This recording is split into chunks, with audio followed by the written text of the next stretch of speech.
નમસ્કાર મિત્રો, 21 એડ્યુહબ યુટ્યુબ ચેનલમાં આપનું હાર્દિક સ્વાગત છે. ટાટ પરીક્ષાની અંદર શૈક્ષણિક મનોવિજ્ઞાનના 15 ગુણના અગત્યના MCQ પ્રશ્નોની સિરીઝના બીજા ભાગની અંદર આપણે આ તમામ 12 પેટા મુદ્દાઓ આધારિત અગત્યના MCQ પ્રશ્નોની વાત કરવાના છીએ. તો મિત્રો શરૂઆત કરીએ. પ્રશ્ન 1 છે કે અધ્યયન સંક્રમણના સિદ્ધાંતો સંદર્ભે નીચે આપેલા વિધાનો ચકાસી અને સાચો વિકલ્પ પસંદ કરવાનો છે. તો અહીંયા આપણને બે વિધાન આપેલા છે. વિધાન 1 છે કે ચાર્લ્સ જુડ દ્વારા સામાન્યીકરણનો સિદ્ધાંત આપવામાં આવ્યો હતો, અને વિધાન 2 છે કે જ્યારે પૂર્વજ્ઞાન કે અનુભવ નવા જ્ઞાનના ગ્રહણમાં કોઈ જ અસર ન કરે ત્યારે તેને નિષેધક સંક્રમણ કહેવાય છે. તો આ બંનેમાંથી કયું વિધાન સાચું છે? અહીંયા આપણા જોડે 4 ઓપ્શન છે. માત્ર વિધાન 1 સાચું છે, 2 સાચું છે, બંને સાચા છે કે બંને ખોટા છે? તો આ બંને વિધાનમાં પૈકી વિધાન 1 સાચું છે કે ચાર્લ્સ જુડ દ્વારા સામાન્યીકરણનો સિદ્ધાંત આપવામાં આવ્યો હતો. વિધાન 2 કેમ ખોટું છે? તો મિત્રો, પૂર્વજ્ઞાન કે અનુભવ નવી બાબતમાં ન તો મદદ કરે કે ન તો અવરોધ ઊભો કરે. જો અવરોધ ઊભો કરે તો જ તેને નિષેધક સંક્રમણ કહેવામાં આવે છે. એટલે આ નિષેધક સંક્રમણ રિગાર્ડિંગ આપ ધ્યાનમાં રાખવાની બાબત છે. પ્રશ્ન 2 છે સિગમન્ડ ફ્રોઇડના મનોવિશ્લેષણાત્મક સિદ્ધાંત અનુસાર વ્યક્તિત્વના ઘટકો બાબતે કઈ જોડ અસંગત છે? તો પહેલું છે નિમ્ન અહમ, તો સુખના સિદ્ધાંત પર કાર્ય કરે છે. બી છે અહમ એટલે વાસ્તવિકતાના સિદ્ધાંત પર કાર્ય કરે છે. પરમઅહમ જૈવિક અને પાર્શ્વી વૃત્તિઓનું કેન્દ્ર છે. તો સી જે પરમઅહમ છે આ જોડ કેવી છે? ખોટી જોડાયેલી છે. એટલે વિકલ્પ સી આપણો સાચો જવાબ થશે, કારણ કે જૈવિક અને પાર્શ્વી વૃત્તિઓનું કેન્દ્ર જે છે એ નિમ્ન વૃત્તિઓ સાથે જોડાયેલું છે. આ બાબતો કોની સાથે જોડાયેલી છે? નિમ્ન વૃત્તિ એટલે કે નિમ્ન અહમ સાથે જોડાયેલી બાબતો છે. જ્યારે પરમઅહમ સાથે કોણ જોડાયેલી બાબતો છે? તો પરમઅહમ સાથે નૈતિકતા અને મૂલ્યોનું કેન્દ્ર છે. જૈવિક અને પાર્શ્વી એ નિમ્ન અહમ સાથે જોડાયેલી છે. તો નિમ્ન અહમ અને પરમઅહમ આ બંને વચ્ચેનો તફાવત આપણે ધ્યાન રાખીશું તો આ પ્રકારનો પ્રશ્ન આવશે તો આપણે એનો સિમ્પલ જવાબ આપી શકીશું. પ્રશ્ન 3 છે આલ્બર્ટ બાંડુરોના સામાજિક અધ્યયન સિદ્ધાંતમાં નિરીક્ષણાત્મક અધ્યયનની પ્રક્રિયાના જે 4 સોપાનોનો સાચો ક્રમ કયો છે? તો સાચો ક્રમ છે મિત્રો, સૌથી પહેલાં ધ્યાન, ત્યારબાદ જે તે બાબત છે એના ઉપરની ધારણા, તેનું પુનરુત્પાદન અને પછી પ્રબલન અથવા પ્રેરણા. તો ક્રમ બી જે છે સાચો ક્રમ છે. તો આલ્બર્ટ બાંડુરોના જે સામાજિક અધ્યયન અંતર્ગત આ 4 સોપાનો જે છે ધ્યાનમાં રાખવાના છે. તો બાળકના અંતર્ગત મોડલની વાત કરીએ તો બાળક મોડલ ઉપર સૌ પહેલાં શું કરે છે? ધ્યાન આપે છે, એટેન્શન. ત્યારબાદ એને પોતાની યાદમાં સ્મૃતિમાં લઈને ધારણા કરે છે. એના પછી આવે છે પુનરુત્પાદન, એટલે કે એમાંથી કોઈ રિપ્રોડક્શન, એટલે એમાંથી કોઈ નવી બાબત શીખે છે અને એના આધારે એને શું મળે છે? મોટિવેશન બની અને કાયમી એના વર્તનની અંદર પરિવર્તન થાય છે. એટલે આ ક્રમ છે સરળતાથી યાદ રાખવા માટે આ બાબત ખૂબ જ અગત્યની છે. પ્રશ્ન 4 છે કોહલરના આંતરસૂઝ દ્વારા અધ્યયનના પ્રયોગમાંથી ફલિત થતો મુખ્ય શૈક્ષણિક સિદ્ધાંત કયો છે? તો સાચો જવાબ છે મિત્રો કે બાળકની સક્ષમ સમસ્યાને આંશિક રીતે નહીં પરંતુ સમગ્રલક્ષી સ્વરૂપમાં રજૂ કરવી જોઈએ. એટલે ટુકડાઓમાં નહીં પણ સમગ્ર રીતે વાત કરવાની વાત છે. એટલે સમષ્ટિવાદી અથવા ગેસ્ટાલ્ટવાદીઓ છે એ માને છે કે સમગ્ર એ તો ભાગોનો સરવાળો કરતાં વિશેષ છે. ઉકેલ એકાએક ઝબકારા સ્વરૂપે આવે છે. એટલે સમગ્રલક્ષી વાત કરે છે. એટલે આને સમગ્રતાવાદ પણ કહેવામાં આવે છે, ગેસ્ટાલ્ટવાદ પણ કહેવામાં આવે છે. તો આ રીતે પણ આ પ્રશ્ન અલગ રીતે પણ પૂછી શકાય છે. પ્રશ્ન 5 છે બચાવ પ્રયુક્તિના સંદર્ભમાં મીઠા લીંબુની પ્રયુક્તિ નીચેનામાંથી કઈ મનોવૈજ્ઞાનિક વર્તણૂક દર્શાવે છે? મીઠા લીંબુ. તો એનો મતલબ છે કે વ્યક્તિને જે પ્રાપ્ત થયું છે તે અતિ સામાન્ય હોવા છતાં તેને જ સર્વશ્રેષ્ઠ ગણાવી અને તે સંતોષ માને છે. તો આ પ્રકારની વર્તણૂક જોવા મળે છે. એટલે મીઠા લીંબુ એ ખરેખર કેવી બાબત છે? યુક્તિકરણનો પ્રકાર છે. દ્રાક્ષ ખાટી છે એ કહેવાને બદલે મારી પાસે જે લીંબુ છે તે મીઠા છે એમ કરીને પોતાના અહમનો બચાવ કરે છે. એટલે એક પ્રકારે જોવા જઈએ તો પરોક્ષ કરે છે, આનંદ મેળવવાની વાત છે એની, પરમ અહમ સંતોષવાની બાબત છે.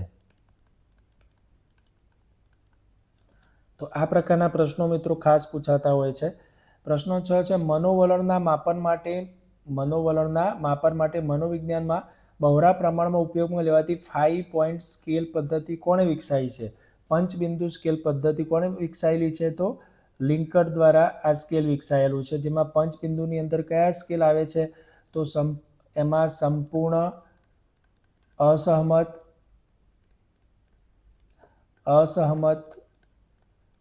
તટસ્થ, સહમત અને સંપૂર્ણ સંમત અથવા તો સહમત. તો આ રીતે આપણને પંચબિંદુ સ્કેલ આપેલો છે. પ્રશ્ન 7 છે, પ્રતિભાશાળી બાળકો વિશે મનોવિજ્ઞાનની ટર્મન દ્વારા કરવામાં આવેલ દીર્ઘકાલીન અભ્યાસ પરથી કયું તારણ સાચું ઠરે છે? તો સાચો જવાબ છે મિત્રો છે કે પ્રતિભાશાળી જે બાળકો છે માત્ર બૌદ્ધિક રીતે જ નહીં, પરંતુ શારીરિક, સામાજિક અને સાંવેગિક રીતે પણ સામાન્ય બાળકો કરતાં કેવા હોય છે? તે ચડિયાતા હોય છે. તો એમને અંદાજે 1500થી વધુ બાળકો પર આ પ્રકારનો અભ્યાસ કરેલો છે અને એના આધારે આ તારણ તારવેલું છે. અને તેમના મત મુજબ પ્રતિભાશાળી બાળકો માત્ર પુસ્તકીય કીડા નથી હોતા, પરંતુ બધી જ રીતે, એટલે કે શારીરિક, સામાજિક, સાંવેગિક બાબતોમાં શ્રેષ્ઠ હોય છે. પ્રશ્ન 8 છે, બાળકના શારીરિક, માનસિક, સાંવેગિક અને સામાજિક વિકાસના એકબીજાથી સ્વતંત્ર નથી, પરંતુ એકબીજા પર ગાઢ અસર પાડે છે. જો બાળક શારીરિક રીતે અસ્વસ્થ રહેતું હોય તો તેના માનસિક વિકાસ પણ કુંઠિત થાય છે. આ બાબત વિકાસના કયા સિદ્ધાંતને આધીન છે? તો સાચો જવાબ છે પરસ્પર સંબંધ, એટલે કે આંતર સંબંધ સાથે સિદ્ધાંત જોડાયેલો છે. એટલે કે શારીરિક, માનસિક, સાંવેગિક અને સામાજિક આ તમામ પ્રકારના જે વિકાસની બાબતો છે એકબીજા સાથે પરસ્પર જોડાયેલી જોવા મળે છે. પ્રશ્ન 9 છે, સમાવેશી શિક્ષણ, જેને આપણે ઇન્ક્લુઝિવ એજ્યુકેશન પણ કહીએ છીએ, તો ના વર્તમાન પરિપ્રેક્ષમાં નીચેનામાંથી કઈ બાબત સૌથી વધુ સુસંગત છે? તો વિકલ્પ બી સાચો છે મિત્રો આપણો જવાબ, કે તમામ પ્રકારના, એટલે કે સામાન્ય હોય કે વિશિષ્ટ બાળકો, એક જ વર્ગખંડમાં તેમની જરૂરિયાતો અનુસાર વાતાવરણ પૂરું પાડવાનું અને એમને શિક્ષણ આપવાનું. એટલે કોઈ વિશિષ્ટ બાળક હોય તો તેના માટેની જરૂરી સગવડ વર્ગખંડમાં ઊભી કરવાની અને તેને પણ સામાન્ય બાળકોની સાથે શિક્ષણ આપવાની વાત છે. NEP 2020ની અંદર ખાસ મિત્રો ઇન્ટિગ્રેશન, એટલે કે સાથે બેસાડવાથી અને આગળ વધીને ઇન્ક્લુઝિવ બાળકની જરૂરિયાત મુજબ સિસ્ટમ બદલવાની વાત કરી છે અને ઇન્ક્લુઝિવ એજ્યુકેશન ઉપર ભાર મૂકેલો છે. પ્રશ્ન 10 છે, સાંવેગિક બુદ્ધિ એટલે ઇમોશનલ ઇન્ટેલિજન્સની વિભાવના વિશ્વભરમાં પ્રચલિત કરનાર ડેનિયલ ગોલમેનમાં નીચેનામાંથી કયા ઘટકનો સમાવેશ થતો નથી? ખૂબ જ અગત્યનો પ્રશ્ન છે. તો સ્વજાગૃતિ એ ડેનિયલ ગોલમેનના જે છે સાંવેગિક બુદ્ધિના મોડેલ્સની અંદર સમાવેશ થાય છે. સ્વનિયમનનો પણ તેમાં સમાવેશ થાય છે, સહાનુભૂતિનો પણ થાય છે. પણ અમૂર્ત ચિંતન ક્ષમતા જે છે કોની અંદર સમાવેશ થાય છે? તેનો IQમાં થાય છે, ઇક્યુમાં નહીં, ઇન્ટેલિજન્ટ ક્વેશ્ચનમાં. એટલે વિકલ્પ સી જે છે આમાં ઘટક સમાવેશ થતો નથી. તો ગોલમેનના જે ઇક્યુ અંતર્ગત 5 ઘટકો છે તેમાં સ્વજાગૃતિ છે, સ્વનિયમન છે, સહાનુભૂતિ છે, આંતરિક પ્રેરણા છે અને સામાજિક કૌશલ્ય. તો આ 5 ઘટકો જો યાદ રાખીશું તો આમાંથી કોઈ પણ અલગ પ્રકારનો પ્રશ્ન બનીને આવે તો પણ આપણે એનો જવાબ આપી શકીશું. પ્રશ્ન 11 છે, પ્રેરણાના સંદર્ભમાં બાહ્ય પ્રેરણા અને આંતરિક પ્રેરણા બાબતે વિધાન એ અને તેનું કારણ આર ચકાસવાનું છે અને તેના આધારે આપણે જવાબ આપવાનો છે. તો વિધાન એ છે કે લાંબા ગાળાના શૈક્ષણિક ધ્યેયો સિદ્ધ કરવા માટે બાહ્ય પ્રેરણા કરતો આંતરિક પ્રેરણા વધુ અસરકારક નીવડે છે. તેનું કારણ છે કે આંતરિક પ્રેરણામાં કાર્ય કરવાથી મળતો આનંદ જ તેનું ઇનામ હોય છે, જ્યારે બાહ્ય પ્રેરણામાં ઇનામ દૂર થતાં જ વર્તન અટકી જવાની શક્યતા રહે છે. તો વિકલ્પ એ આપણો સાચો જવાબ છે કે વિધાન એ અને તેનું આર જે છે તેનું બંધબેસતું કારણ રજૂ કરે છે. એટલે ઇનામ કે સજા જેવા બાહ્ય પ્રેરકો હંગામી હોય છે, જ્યારે રસ, જિજ્ઞાસા અને આત્મસંતોષ જેવા આંતરિક પ્રેરકો જે છે એ કાયમી આપણને આંતરિક પ્રેરણા આપે છે. પ્રશ્ન 12 છે, વૈયક્તિક ભિન્નતાઓનું નિર્માણ વંશાનુક્રમ અને વાતાવરણના સંયુક્ત પ્રભાવથી થાય છે. તો આ વુડવર્ડ દ્વારા અપાયેલું સાર્વત્રિક સ્વીકૃત સમીકરણ કયું છે? ખૂબ જ અગત્યનો પ્રશ્ન છે મિત્રો. માણસનો વિકાસ જે છે, વ્યક્તિ વિકાસ, એ વંશાનુક્રમ અને વાતાવરણના ગુણનફળ અથવા ગુણાકાર બરાબર છે. એટલે કે આમાંથી કોઈ પણ એક 0 થાય તો સમગ્ર માનવ વિકાસ અટકી જાય છે એમ કહી શકાય. એટલે આ ખૂબ જ અગત્યનું ઇક્વેશન છે કે માનવ વિકાસ ઇઝ ઇક્વલ ટુ વંશાનુક્રમ ગુણ્યા વાતાવરણ અથવા તો વારસો ગુણ્યા વાતાવરણ, આમ પણ કહી શકાય છે. એટલે વુડવર્થ જે છે તેમને આ ઇક્વેશન આપેલું છે. તેમના મતે વારસો અને વાતાવરણ સરવાળો નથી, પરંતુ શું છે, ગુણાકાર. કારણ કે કોઈ પણ એકનું મૂલ્ય શૂન્ય હોય તો વિકાસ પણ શૂન્ય થઈ જાય છે. પ્રશ્ન 13 છે, તરુણાવસ્થામાં જોવા મળતી વીર પૂજાની ભાવનાનો શૈક્ષણિક સંદર્ભમાં શ્રેષ્ઠ ઉપયોગ શિક્ષકે કઈ રીતે કરી શકે છે? આ વીર પૂજાની બાબત છે મિત્રો. તો સાચો જવાબ છે પ્રશ્ન બી, કે અભ્યાસક્રમની અંદર આપણે મહાપુરુષો, વૈજ્ઞાનિકો, દેશભક્તોના જીવન ચરિત્રો અને ઐતિહાસિક કથાઓનો સમાવેશ કરી તેમને ઉચ્ચ આદર્શો તરફ વારવા જોઈએ. તો વીર પૂજાના સંદર્ભની અંદર આપણે આ મહાન વિભૂતિઓની જે બાબતો છે એમના આદર્શો તેની વિદ્યાર્થીઓને સમજ આપવાની વાત છે. તરુણો આદર્શ પાત્રોનું અનુકરણ કરવા તત્પર હોય છે હંમેશા. એટલે શિક્ષકે સ્વામી વિવેકાનંદ કે અબ્દુલ કલામ જેવા ચરિત્રો રજૂ કરી અને તેમની સાંવેગિક પ્રવાહીનું શું કરવાનું આવે છે? અહીંયા ઉર્ધ્વીકરણ કરવાની બાબત છે. પ્રશ્ન 14 છે, જ્ઞાનાત્મક વિકાસના સિદ્ધાંતના પ્રણેતા જીન પિયાજેના મતે બાળક કઈ અવસ્થામાં અમૂર્ત તાર્કિક ચિંતન કરવાની ક્ષમતા પ્રાપ્ત કરે છે?